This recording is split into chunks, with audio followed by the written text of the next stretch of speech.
Advokasya ng Members Church of God International na makagawa ng mabuti sa kapwa alinsunod sa salita ng Diyos. Isa na dito ang pagtugon sa pangangailangang pangkalusugan, kaya na magtuloy-tuloy ang pagsasagawa ng blood donation drive ng mga kapatid sa MCGI sa Quezon Province upang may maibigay sa mga pasyenteng kinakailangang salina ng dugo. Bunsod nito, isa na namang pagkilala ang iginawad sa MCGI mula sa Quezon Provincial Hospital Network Quezon Medical Center sa pagdiriwang sa kanilang ika-100 taong anibersaryo. Members Church of God International, ang dating daan.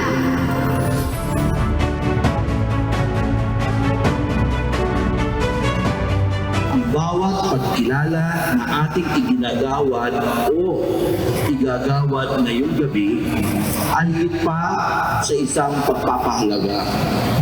Ito ay simbolo ng ating sama-samang paglalakbay, isang misyon maghatid ng abot kaya at mahusay na pangangalagang pangkalusugan. Ang mga kapatid dito, talagang full support sila dito sa mabuting adhikain ng ating pagsasama-sama na palaging tinuturo po sa atin. At salamat sa Diyos sa mga kapatid na nakikiisa palagi dito sa ating gampanin na ito. At sana huwag tayong magsawa. Patuloy sana tayong hanggang sa wakas. Nitong nakaraang buwan lamang ay umabot sa 130 bag ng dugo ang naidonate ng MCGI Quezon Chapter.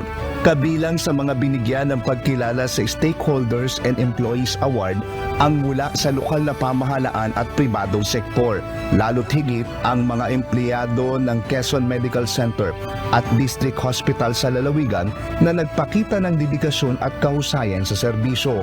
Yung singlaki po ng QMC, I know how difficult it is to run a hospital catering. Every day it's like 400 to 700 patients, inpatients. Hindi pa kasama yung ating mga outpatients. Yung partners, kaya stakeholders night po ito, yung sustainability of operation, hindi natin ma-achieve kung wala po silang lahat. Ang QPHN-QMC ay ang kauna-unahang provincial hospital sa bansa na DOH Level 3 at may ISO certification. Tema ng selebrasyon, ang 100 tungo sa 100 taong kagalingan o ang patuloy na pagsusulong ng dekalidad na serbisyong medikal sa buong lalawigan, katuwang ang iba't ibang sektor ng lipunan at individual.